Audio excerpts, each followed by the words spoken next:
Goals come from psychological pain. Goals are born from a place of lack. Why is this important? Because in order to achieve any success in life, you've got to understand the power of negative emotions.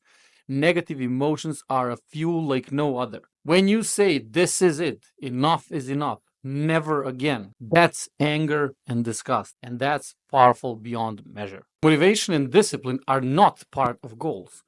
Motivation plays no role in achievement of goals, and discipline is just the other side of the coin. Motivation feels good, discipline doesn't. Why is this important? Well, because what keeps people going forward against all odds is not discipline. If you rely on it, you will fail. It is the fact that their goal and daily activities conducive to the achievement of that goal are tied to at least one of six core human needs. Without understanding six core needs and how those tie to a goal and relying solely on motivation and discipline, frustration and disappointment are the only way out. Key principle to achieving a goal is tying that goal and daily activities to six core needs. Anything else won't get you through what's on the journey ahead. Goals exist within a hierarchy. There are two types of goals: input and output goals. Input are goals you can control, and they thrive on urgency and deadlines. Outcome goals are destined to die with urgency and deadlines. You cannot know when you are going to have $100,000 in the bank, but you sure can know that you're going to call 100 people today and tomorrow and the day after and offer your service. Be very careful with this. If you don't understand it, no goal achievement will be possible. Goals you set for yourself will be heavily influenced by the context. The environment and the social context play a massive role in shaping your goals. Everything can be manipulated by putting it into a different context. Making $5,000 a month in Hollywood, that's something most people laugh at. Making $5,000 in Thailand, you're pretty much in top 1% of earners and nothing's out of your reach. Why is this important? Well, you have to be very, very careful because setting their goals won't get you far. You will lose your why, and worse yet, you won't know what is the reason you quit. Goals are not set in stone. Adaptability is crucial for navigating a dynamic environment. What makes this important? Well, setting a goal to become the best blogger in 2002 and then shifting it to become the best YouTuber in 2006 would be a shrewd move. It's okay to change the vessel that's gonna take you to your goal. Goals are exponential phenomenon. Time horizons within the frame of goals are a pure torture to the human mind. What makes this so important? Well, know that you can work like a dog for 1500 days and it can feel like nothing has moved. And on day 1501, the free fall gets triggered. Warren Buffett's wealth curve represents this phenomenon beautifully. It took me 4.5 years to make a first dime online. Then it took me 3 months to get to first $10,000 a month. Failure bricks are the building blocks of your goals. When you start, for every failure, you get handed a brick.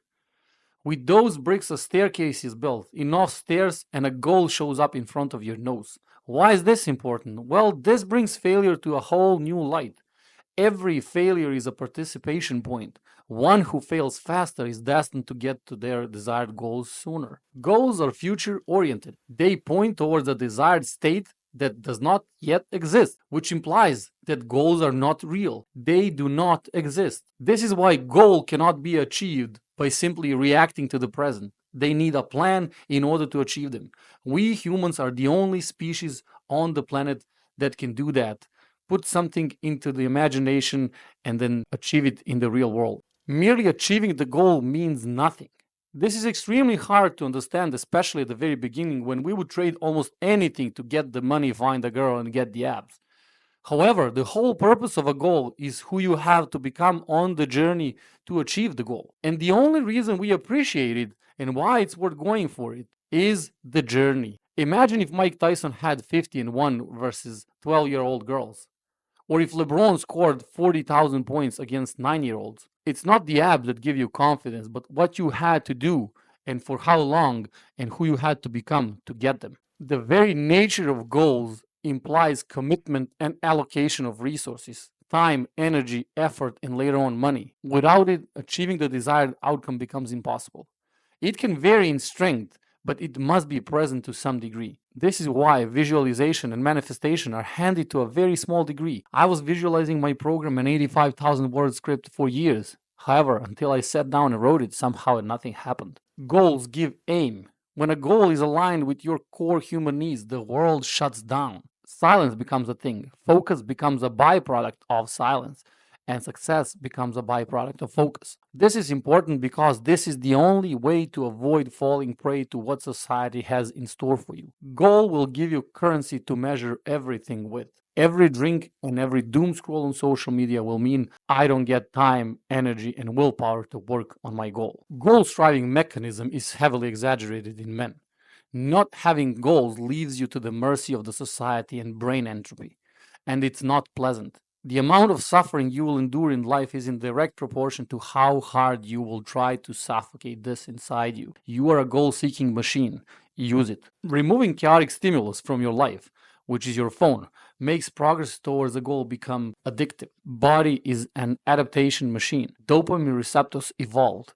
They used to register the stimulus of 15 and 20, which is reading a book or progression towards a goal. Social media, porn, Netflix, sugar are all a stimulus of 100. Body adapts, shrinks the receptors, and now you cannot register pleasure when progressing towards a goal. Remove the chaotic stimulus, in 72 hours your receptors will go back. And when progress becomes addictive, I have all my chips on you. Here's a fresh take on procrastination. Procrastination is how our psychology saves the goal from dying. Action and execution expose the flaws of the goal and kill its perfection. Procrastination keeps it alive and perfect. Why is this important? Well, mere understanding of this gives you ability to quote unquote play with procrastination and appreciate it for doing good for you, while asking for another way to keep you protected from the pain of disappointment while you're taking action towards achievement of the goal.